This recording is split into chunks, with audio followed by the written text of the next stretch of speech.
রাসূল সাল্লাল্লাহু আলাইহি সাল্লাম বলেছেন, চার শ্রেণীর মানুষ জান্নাতে যাবে না।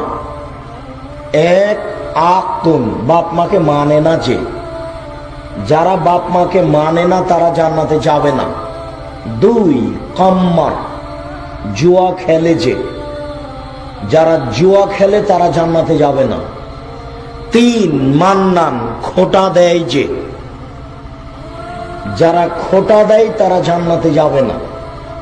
গরিব মানুষকে 10,000 টাকা দিয়েছে ভ্যান কিনতে, পরের দিন বলেছে খালেদ ভ্যানটা একটু নিয়ে আসো তো, আমি বাজারে যাবো, তা আনেনি।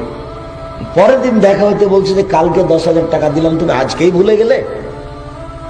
এর নাম খোটা দেওয়া।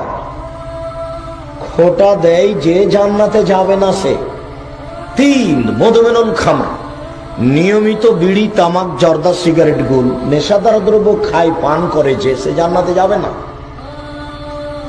চার শ্রেণীর